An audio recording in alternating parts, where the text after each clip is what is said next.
Jonathan Pierce checked his watch again. It was 9:15 in the evening, and the chair across from him remained empty. He had been sitting at the finest table in La Maison Rouge since 8 o'clock, waiting for a woman named Melissa, who his assistant had carefully matched him with for a Christmas Eve blind date. The restaurant buzzed with holiday joy. Couples held hands over candlelit tables. Families laughed together. Children pointed at the beautiful Christmas tree in the corner. And there sat Jonathan, a man worth over $50 million.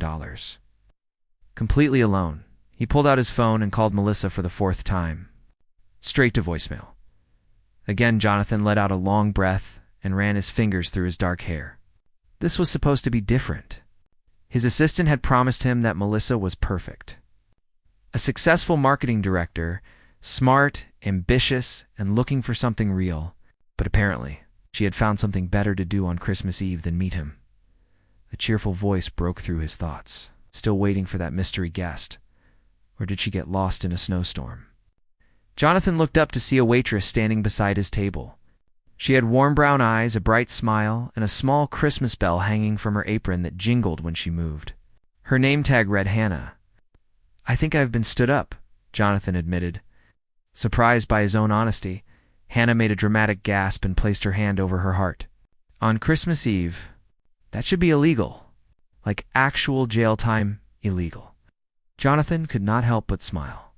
"I am not sure it is that serious." "Not that serious?" Hannah raised her eyebrows. "You have been here since 8. I watched you adjust the napkins about 20 times. You checked your phone so many times I thought it might break. That is dedication." "You were watching me?" Jonathan asked. Monitoring, Hannah corrected with a grin. "It is different. Watching is what weird people do.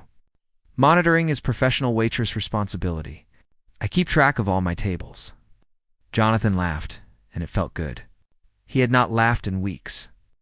"So," Hannah continued, pulling out her notepad, "are we giving this Melissa person another chance, or are we accepting that she made a terrible decision tonight?" "I think I need to accept reality," Jonathan said.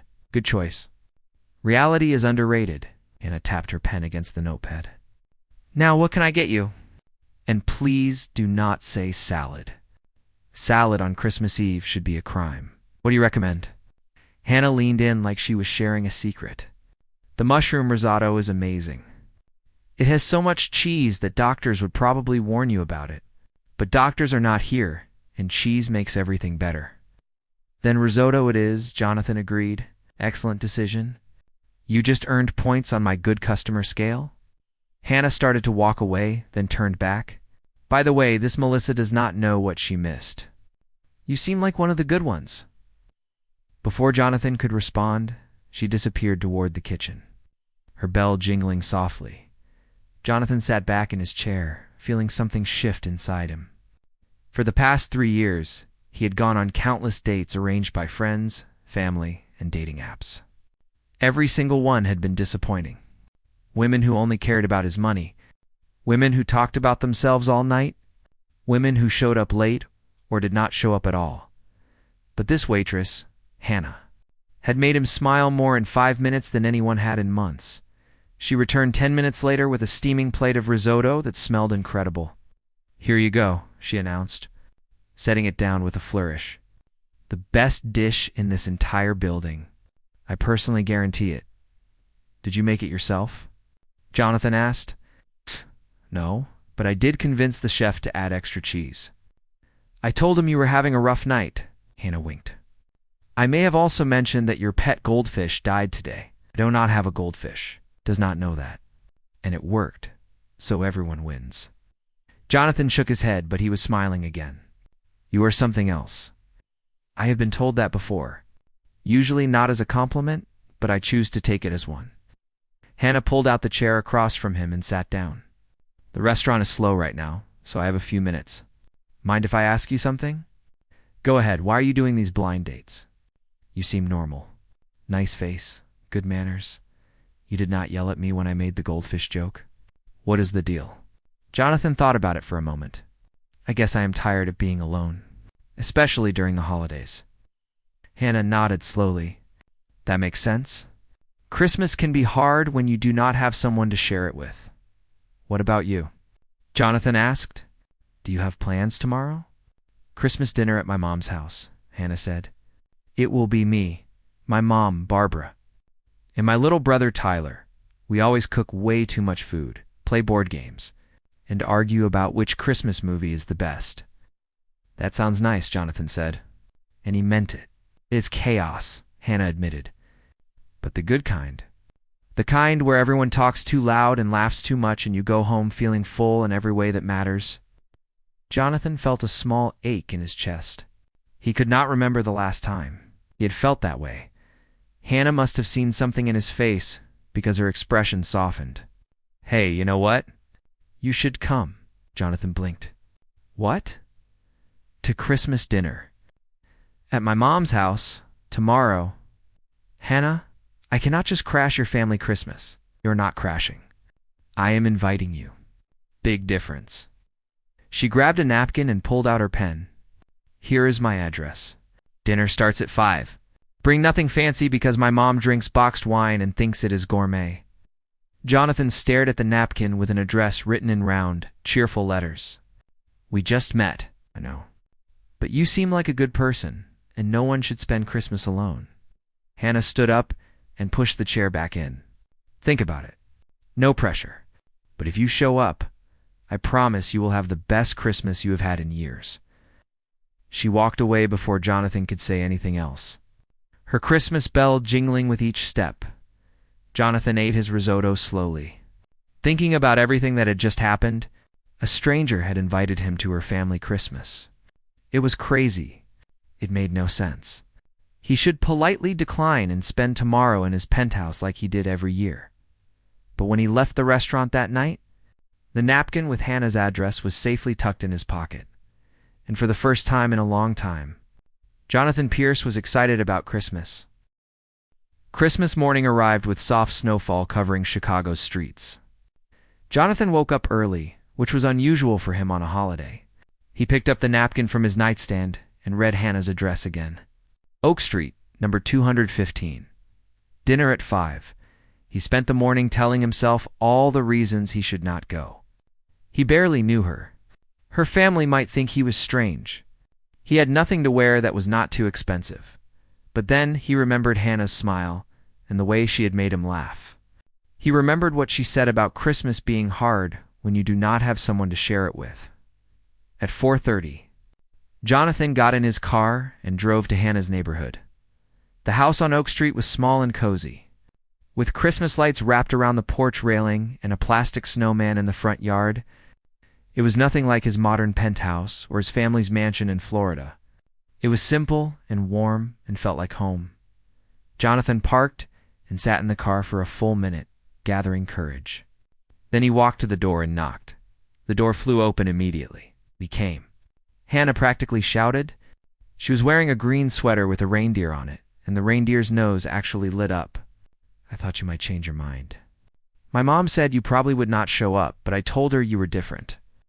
Hi, Hannah, Jonathan laughed. I brought wine. Hannah grabbed the bottle and her eyes went wide. This wine has a French name and a cork. My mom is going to think you are royalty. She pulled him inside. Come in before all the warm air escapes.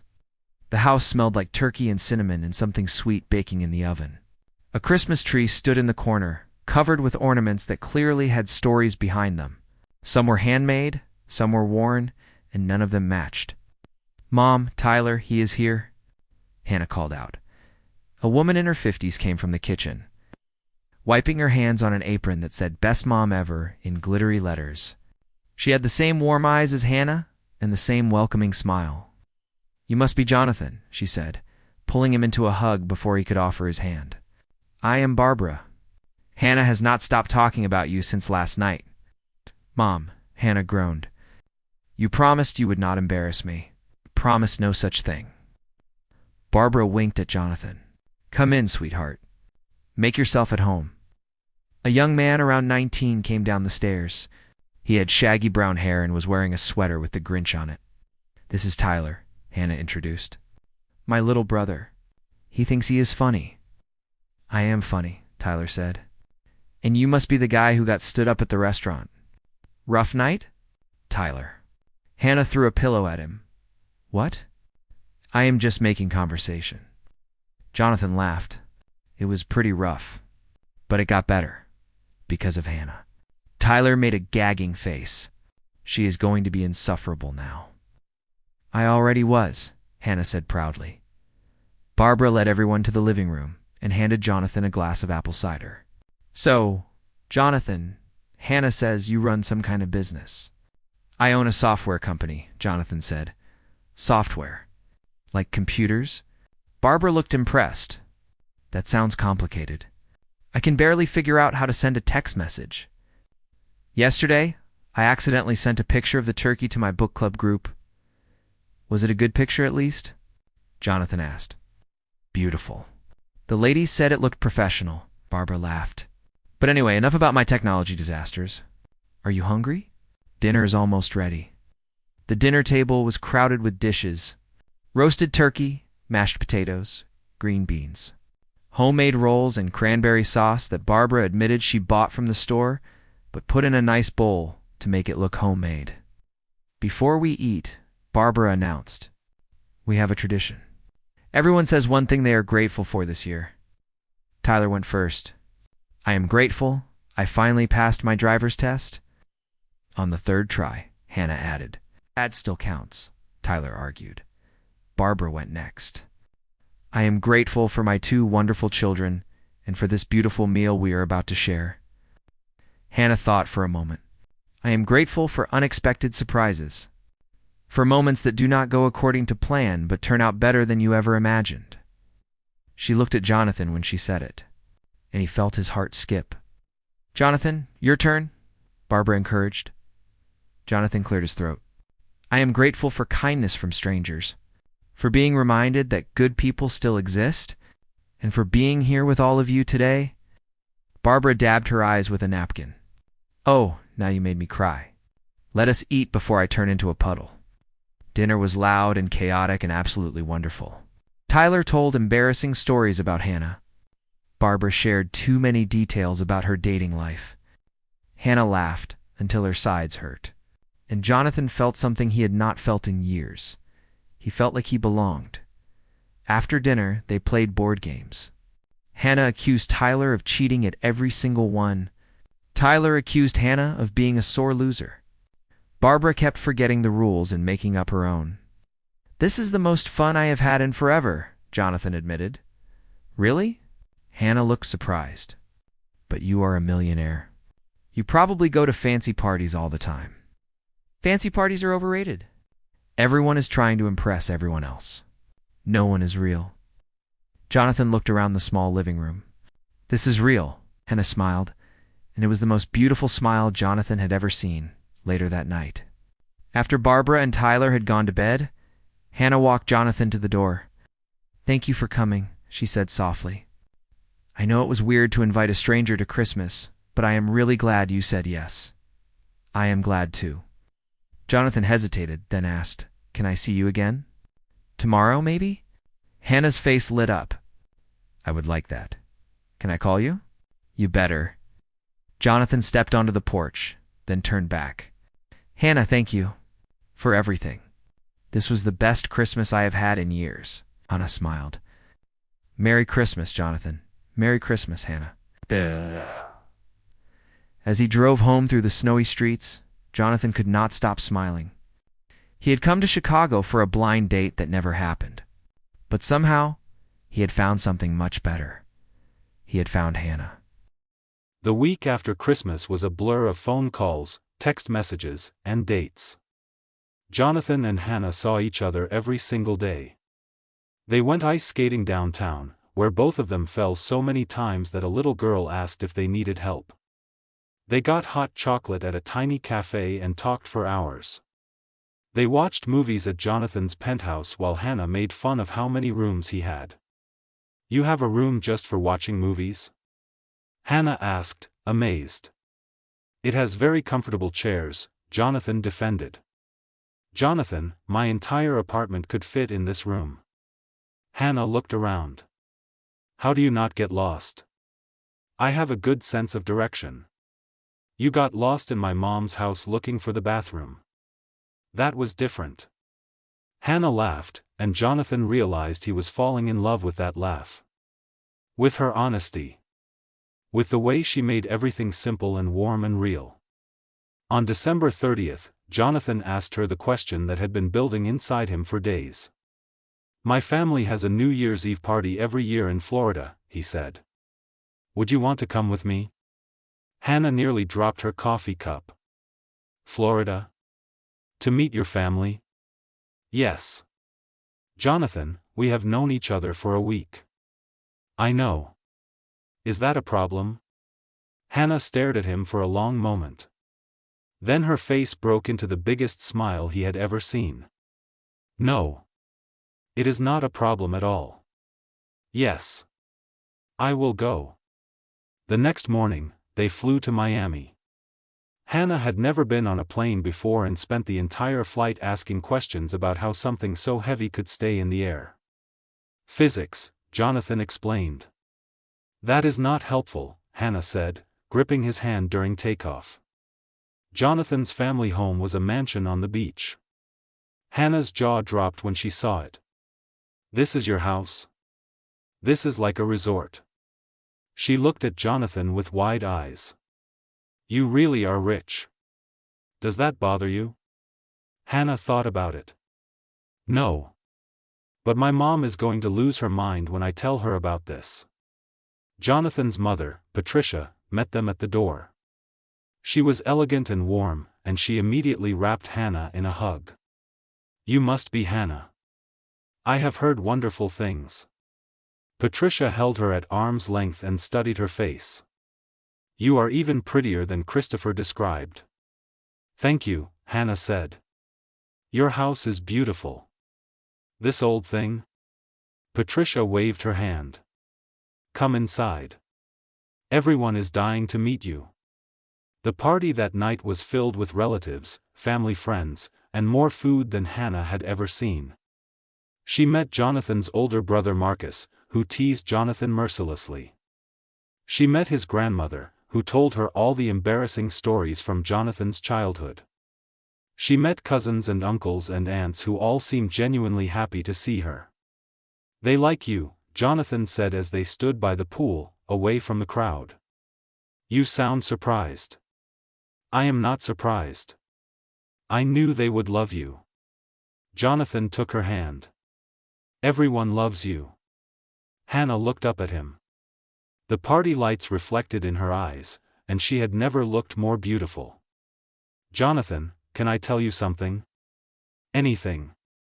This past week has been the craziest, most wonderful week of my life.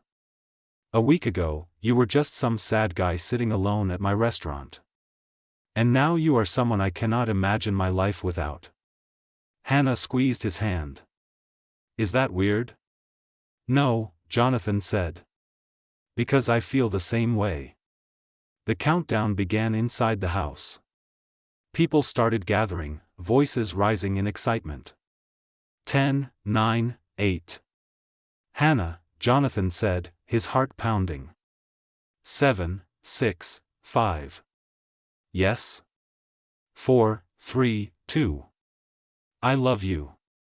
The words came out just as the clock struck midnight. Fireworks exploded in the sky. Cheers erupted from inside.